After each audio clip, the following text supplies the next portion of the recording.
ఇక్కడ 14వ నెలలో పెన్షన్ పంచుకోవడానికి గుమ్మళ్ళ దిబ్బ గాంధీ గిరిజన సంఘానికి రావడం జరిగింది. ఈ కార్యక్రమానికి విచ్చేసిన తెలుగుదేశం నాయకులు, కార్యకర్తలు, అదేవిధంగా గాంధీ సంఘం ప్రజలకి అందరికీ కూడా ధన్యవాదాలు తెలుపుకుంటాను. అధికారులకి అందరికీ కూడా.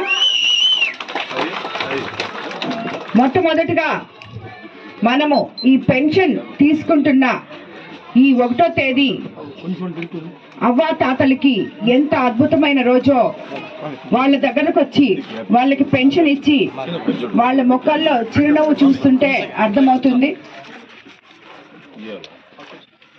ఎప్పుడో మన అన్న ఎన్టీ రామారావు గారు 250 రూపాయలతో మొదలుపెట్టిన పెన్షన్ని 2000కి తెచ్చి మనం వదిలేసిన తర్వాత 5 సంవత్సరాల్లో గత ప్రభుత్వం 1000 రూపాయలు పెంచడానికి 5 సంవత్సరాలు తీసుకుంది. కానీ చంద్రబాబు నాయుడు గారు అధికారంలోకి వచ్చాక రాకముందు మేనిఫెస్టోలో ఏదైతే చెప్పామో, మనం అధికారంలోకి రాగానే 1వ తేదీ అవ్వాతాతల పెన్షన్ 4000 చేస్తాము అని చెప్పాము. ఆ రోజు నుంచి ఈ రోజు వరకు 1వ తేదీ 4000 అవ్వాతాతలకి పెన్షన్ ప్రజా ప్రతినిధుల ద్వారా అందిస్తున్నాం. అదేవిధంగా 1వ తేదీ ఆదివారం వస్తే 31వ తేదీ మీ ఇళ్ల దగ్గరకు వచ్చి మీకు పెన్షన్ అందిస్తున్నాం. ఇది ఒక ఎంతో గొప్ప కార్యక్రమంగా మనం జరుపుకుంటున్నాం. ఇది ఒక పండగ వాతావరణంలో ప్రతి నెల అవ్వాతాతలు జరుపుకుంటున్నారు. ఇప్పుడు కొత్తగా మనము స్పౌస్ పెన్షన్ కూడా ఈ నెల నుంచి మహిళలకి అందివ్వబోతున్నాం. మన కాన్స్టిట్యున్సీలో 759 స్పౌస్ పెన్షన్లు మనము ఆల్రెడీ ఇవ్వబోతున్నాం ఈ రోజు నుంచి. కోవూరు మండలంలో 153 స్పౌస్ పెన్షన్లు ఇస్తున్నాం. ఇక్కడ ఈరోజు ఈ గ్రామంలోనే ఆల్మోస్ట్ 57 స్పౌస్ పెన్షన్లు ఇస్తున్నాము. అమ్మ మీకు అందరికీ కూడా ఈ రోజు నుంచి ప్రతి నెల అందరికీ పెన్షన్లు వచ్చినట్టే ఈ స్పౌస్ పెన్షన్లు మీకు అందరికీ వస్తాయి. కాబట్టి ఇదొకటే కాదు, రేపు మన కోవూరు డెల్టా ఏరియాని మీకు అందరికీ తెలుసు, ఎంతో మంది రైతన్నులు ఉన్నారు. రేపు 2వ తేదీ ఆగస్టు 2వ తేదీ రైతు భరోసా మొట్టమొదటిసారి మన గవర్నమెంట్ అధికారంలోకి వచ్చినాక రేపు చంద్రబాబు నాయుడు గారు ఇవ్వబోతున్నారు. మనం కూడా రైతు భరోసా మొట్టమొదటిసారిగా అందుకోబోతున్నాం. రాబోయే 15వ తేదీ కల్లా మహిళలకు అందరికీ ఉచిత బస్సు కూడా ఇవ్వబోతున్నారు. కాబట్టి మనము మీకందరికీ తెలుసు, ఇప్పటి వరకు మనం చెప్పినవన్నీ చేసాం. 1వ తేదీ పెన్షన్ ఇచ్చాం. దీపం 2 పథకం కింద గ్యాస్ సిలిండర్లు ఇవ్వడం జరిగింది.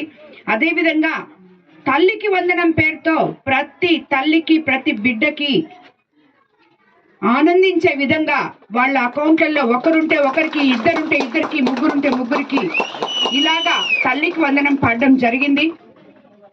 అలాగే ఇప్పుడు తీర ప్రాంతమైన మన కోవూరు నియోజకవర్గంలో మత్స్యకార భరోసా కూడా ఇచ్చుకోవడం జరిగింది వేట నిషేధ సమయంలో. అలాగే ఇప్పుడు స్పౌస్ పెన్షన్లు కొత్తగా ఇస్తున్నాం. రాబోయే రోజుల్లో సచివాలయంలో యాప్ ఓపెన్ కాగానే మీరు అందరూ కొత్త పెన్షన్లకు కూడా ఎన్రోల్ చేసుకోవాలని చెప్పి కూడా మీకు అందరికీ చెప్తున్నాను. అదేవిధంగా దివ్యాంగులకు కూడా ఇంతకుముందు 3000 ఇస్తున్నాం, ఇప్పుడు 6000 ఇస్తున్నాం. డిజేబుల్ పీపుల్కి ఇప్పుడు ఇక్కడే చాలా మంది మనం దివ్యాంగులకు కూడా 6000 లెక్కన ఇవ్వడం జరిగింది. డిజేబుల్ పీపుల్కి అంటే మరి అసలు కదలలేని స్థితిలో ఉన్న వాళ్ళకి ప్రభుత్వం 15000 ఇస్తుంది. కాబట్టి ఇలాంటి ఎన్నో గొప్ప గొప్ప సంస్కరణలు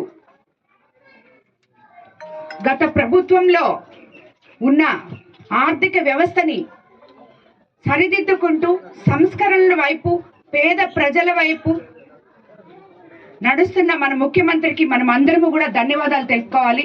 అదేవిధంగా మీరందరూ కూడా ఇది ఇప్పటికే మీరు గమనించుంటారు సంవత్సరం రోజుల నుంచి మనం ఏం చేసుకున్నాము అని. అసలు గత 5 సంవత్సరాల్లో ఎక్కడ ఒక తట్టెడు మట్టి, ఒక్క గుంతల రోడ్డు కానీ, ఒక కాలువ కానీ, ఏది ఒక ఇల్లు కానీ ఏది ఇవ్వలేదు. రాబోయే రోజుల్లో ఇల్లు ఇవ్వలేకపోతున్నామని మేము ఈరోజు బాధపడుతున్నాం. దాని మీద